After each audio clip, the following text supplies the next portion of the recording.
Okay, welcome everyone. So I wanted to start a new video series talking about what if. What if campaigns, what if battles of military history. And I thought of no better campaign to start out with than Operation Barbarossa. Right? So Operation Barbarossa, if you're not familiar, was the German invasion of Russia, Soviet Russia, back in June 41.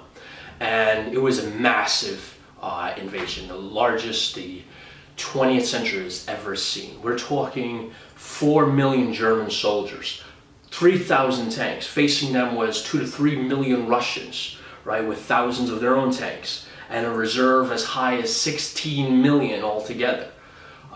So a massive, spoils for a massive battle, massive confrontation. So what happened is, and we're going to dive into a lot of things, but I want to address one thing. Could the Germans have defeated Soviet Russia? Is that even a possibility? And we're going to go over some facts, and at the end, I'm going to give you my opinion, and then you could disagree with me. You know, some of you are probably going to. So basically, the operation was supposed to start in 15th of May, 41. That's when Operation Barbarossa was supposed to kick off and invade. Springtime, right? Well, closer to summer. So that's when it was supposed to be when the Germans were supposed to invade. However, there was an uprising in Yugoslavia, right, which was on the southern end of Germany, their border. And Germans couldn't just say, all right, you know what, there's an uprising going there, and they're favoring the Allies, and we can't have the enemy on our doorstep. So they postponed Operation Barbarossa, sent forces down to Yugoslavia, took care of Allied forces there, and while they were at it, they took care of Greece too, and took a lot of British soldiers prisoner. So what ends up happening is it delays the invasion from May 15th to June 22nd. It's about a month, but that month is going to be extremely critical. Timing is everything. The biggest enemy of Germany was not the Russian soldiers at the border. It was Russian winter. Russian winter was the most difficult adversary the Germans were going to face.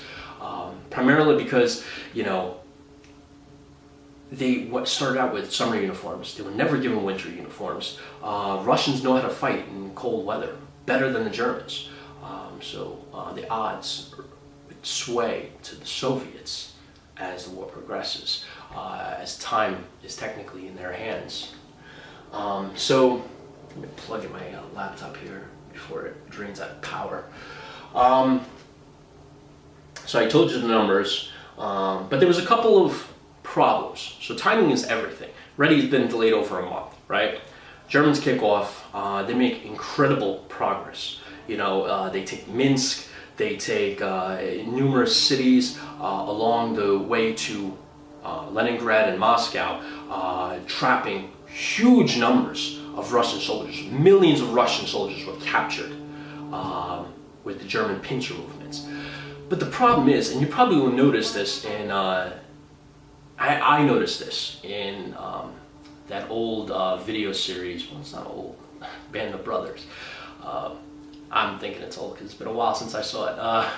So Band of Brothers, I remember there was this key scene toward the end, I think, of one of the last few episodes, where one of the soldiers, who I think went to Harvard or Yale, got on the truck, and he says, you know, he was like, kind of criticizing the Germans loudly, screaming at them, said, "What were you thinking?" And it puzzled me when he said something like this. He said, "What were you thinking going to war with horses?" And I was thinking, I was like, Germans had mechanized, you know, vehicles, tanks. We're talking about horses. Might have had one or two horses, you know, along the way. You know, some, I don't know, German carry, you know, on a horse, you know, trying to act like all Napoleonic, maybe something like this.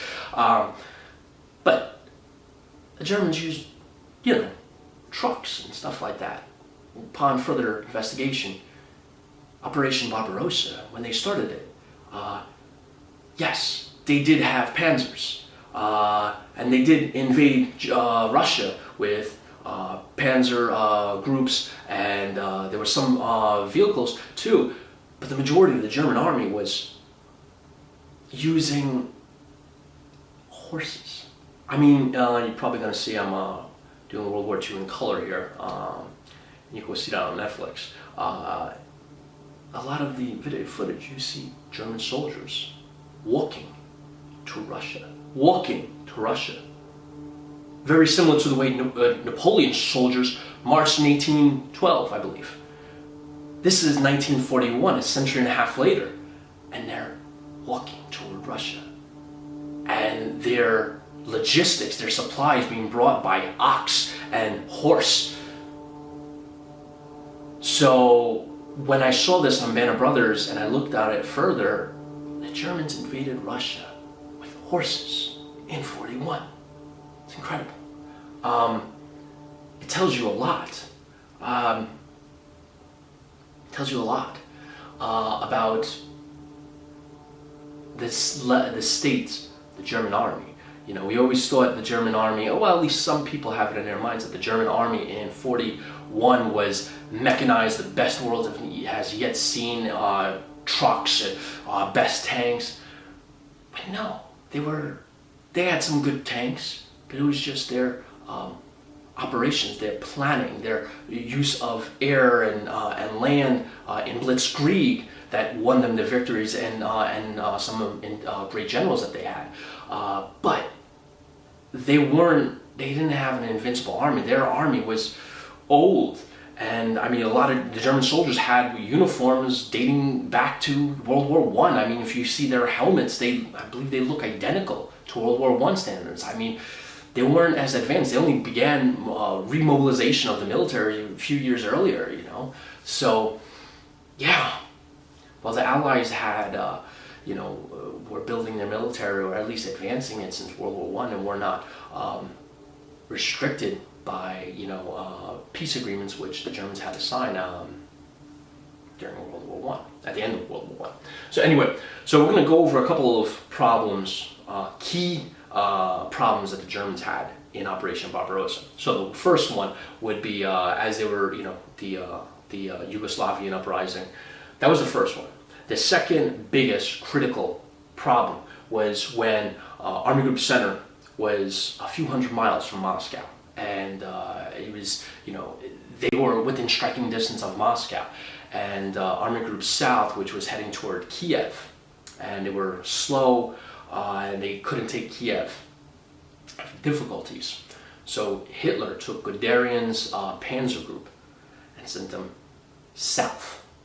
Stop the attack on Moscow, take the panzers, head south to take Kiev, and take a huge Russian army group hostage, to get them, prisoners, and take that critical city. That was one of the biggest blunders that even Guderian was, enraged by this, because he was like, I have Moscow within striking distance. There's little to no Russian resistance between me and there, and he could have done it. So by sending Guderian's task force south, it was time that they did not have. They already began the operation slow, over a month delayed. And now you're going to take Guderian's force, stop them in their tracks, and head south. And a lot of people could say, well, the army soldiers had to catch up anyway, and it was just... The fact is, Guderian had to stop. If his panzers got into Moscow, they could have got to Moscow. We're going to address that a little later.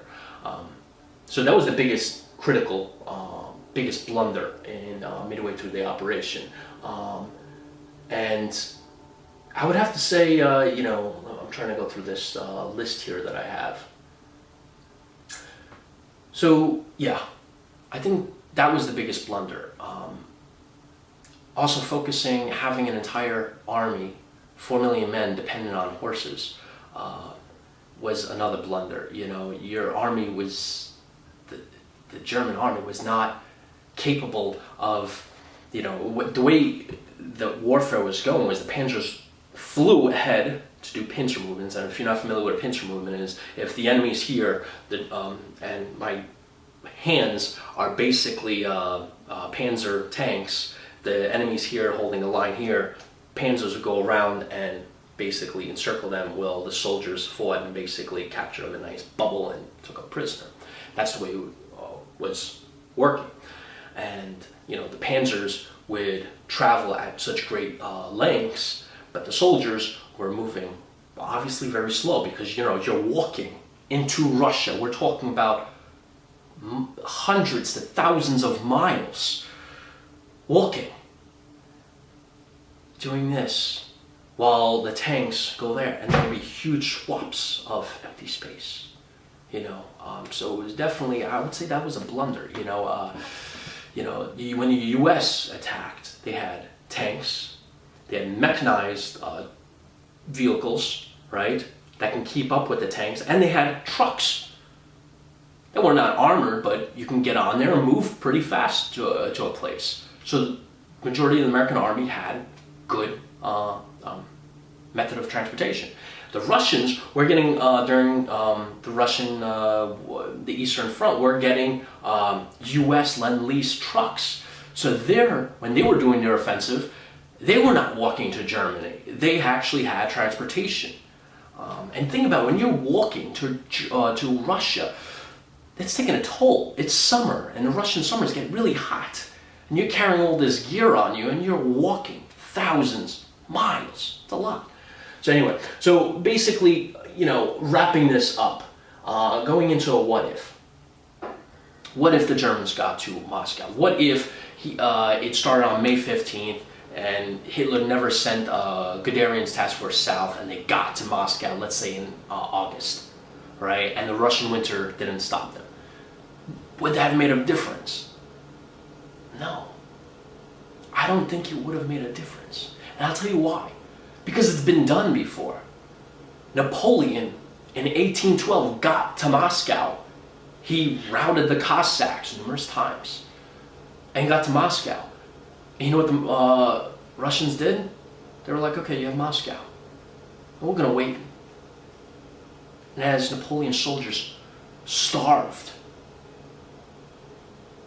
they decided to realize they're not going to have peace. The Russians are just going to wait them out until they're all dead. So they went back to France.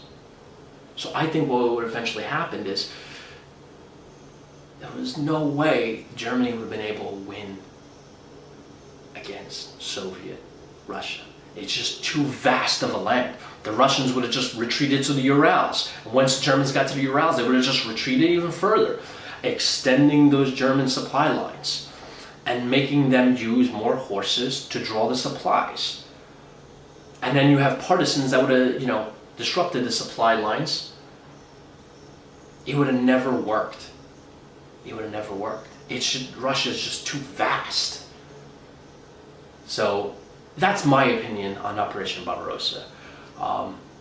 It's just too vast. It's not like France, where you can go in and you can take the entire country from left to right. Russia is just, when you look out on the map, you're like, it's just too much. When you don't have the logistics to facilitate that. That's just my opinion. If you have any, I'm sure you guys have a rebuttal or at least support, put it in the comments below and let me know what you think. And I'm hoping to do more of these because I'm a big history buff and I love talking about what ifs. I think the next one will probably be a Civil War one, but catch you in the next one.